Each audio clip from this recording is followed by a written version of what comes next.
জুলাই সনদ 2025-এ সংবিধান সংস্কার সংক্রান্ত বিষয়গুলোকে দুইটি বিকল্প পদ্ধতিতে বাস্তবায়নের এবং আইনগত ভিত্তি প্রদানের জন্য সরকারের কাছে পেশ করা হয়েছে। চিঠিতে বলা হয়েছে, জুলাই জাতীয় সনদ 2025-এ সন্নিবেশিত সংবিধান সংশোধন সংক্রান্ত বিষয়গুলো কার্যকর করার উদ্দেশ্যে সরকার জুলাই সনদ সংবিধান সংস্কার বাস্তবায়ন আদেশ 2025 শিরোনামে একটি আদেশ জারি করবে। এরূপ প্রস্তাবিত আদেশের একটি খসড়া সংযুক্তি 2-এ, সংযুক্তি 3-এ সংযোজিত করা হয়েছে। সরকার এরকম আদেশ জারি করার এখতিয়ার নাই।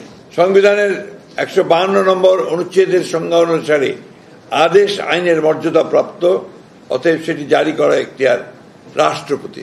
উক্ত দফাসমূহের বিপরীতে স্বাক্ষরিত জুলাই জাতীয় সনদে অন্তর্ভুক্ত রাজনৈতিক দলসমূহের মতামত, ভিন্ন মত, নোট অফ ডিসেন্ট উল্লেখ করা হয়নি। অর্থাৎ ঐক্যমত্য কমিশনের প্রস্তাব এবং সুপারিশ একপেশে ও জবরদস্তিমূলক জাতির উপর চাপিয়ে দেওয়ার চেষ্টা করা হয়েছে।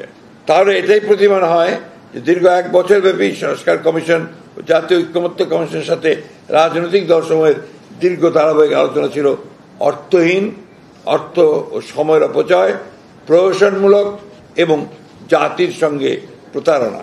গণতন্ত্রের রাজনৈতিক দলগুলোর ভিন্নমত থাকবে, এটাই স্বাভাবিক। সে কারণে সংলাপের প্রয়োজন দেখা দিয়েছিল। কিন্তু ঐক্যমত্য কমিশন ভিন্নমত পোষণে রাজনৈতিক দলগুলোর গণতান্ত্রিক অধিকারকে আমলেই নেয়নি।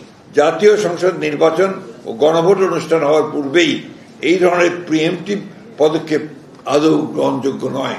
যে সকল বিষয়ে ভিন্নমত, নোট অফ ডিসেন্ট সহ ঐক্যমত্য হয়েছে তার উল্লেখ না রেখে এবং দীর্ঘ আলোচনায় যেসব প্রসঙ্গ আলোচনা আসেনি তা অন্তর্ভুক্ত করে জাতীয় ঐক্যমত্য কমিশনের অন্য সকল সুপারিশ অগ্রহণযোগ্য বিধায় আমরা একমত হতে পারছি না। আমরা অত্যন্ত দুঃখের সাথে লক্ষ্য করেছি যে এই সকল সুপারিশ কেবল জাতিকে বিভক্ত করবে, ঐক্যের বদলে অনৈক্য সৃষ্টি করবে। মন গড়া যে কোনো সংস্কার প্রস্তাব গ্রহণ করলে জাতীয় জীবনে দীর্ঘমেয়াদে অকল্যাণ ডেকে নিয়ে আসতে পারে। ঐক্যমত্য প্রতিষ্ঠার স্বার্থে আমাদের দলের পক্ষ থেকে অনেক বিষয়ই ছাড় দেওয়া হয়েছে। নির্বাচনের ব্যাপারে অত্যন্ত পরিষ্কার। আমরা তো আপনার 2026 সালে মধ্য ফেব্রুয়ারিতে প্রধান উপদেষ্টা যে কমিট করেছেন জাতির সামনে, আমরা সেটা আস্থা রেখেছি এবং সেই হিসাবে আমরা আমাদের নির্বাচনের কার্যক্রম চালিয়ে যাচ্ছি। আমরা বলেছি যে আমরা নির্বাচনের দিন গণভোটটা আমরা একমত হয়েছি জাতির স্বার্থে, ঐক্যের স্বার্থে।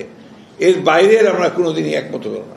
আমরা অঙ্গীকারনামা স্বাক্ষর করেছি এবং সনদের যে অংশটুকু আমরা একমত হয়েছি উইথ নোট অফ ডিসেন্ট, সেটাই ছিল আমরা গ্রহণযোগ্য না। আপনি লক্ষ্য করেন না, না আপনি দেখেন একদিন স্পষ্ট বলেছি যে এই ধরনের গুলো আমাদের গ্রহণযোগ্য নয়। আমরা কমিশনকে কে কার দ্বারা প্রভাবিত ওটার আমাদের লুকআউট না, আমাদের যে কমিশন কি দিচ্ছে সেটা আমাদের লুকআউট। এখানে নালিশের কিছু নেই। আমরা আমাদের মতামত জাতির সামনে তুলে ধরলাম, প্রয়োজনে আমরা এটা প্রধান উপদেষ্টার কাছে আমরা আবার যাব। আমরা তো আমাদের যে বক্তব্যটা দিচ্ছি এটা তো আমাদের আমরা আমাদের দলের পক্ষ থেকে দিচ্ছি, মানে সুপারিশ যেটা এসছে আপনার সেই সুপারিশ, এটা হচ্ছে সুপারিশ। সুতরাং এই বিষয়ে তো নির্বাচন বিঘ্নিত হওয়ার কোনো কারণ নেই। আমাদের কাছে কোনো ধোঁয়াশা নেই। আমরা বিশ্বাস করি যে সরকার এবং নির্বাচন কমিশন তারা সকল প্রস্তুতি গ্রহণ করছেন এবং মার্চ ফেব্রুয়ারিতে নির্বাচন ঘোষিত যে তার সময় আছে তাই নির্বাচন অনুষ্ঠিত হবে।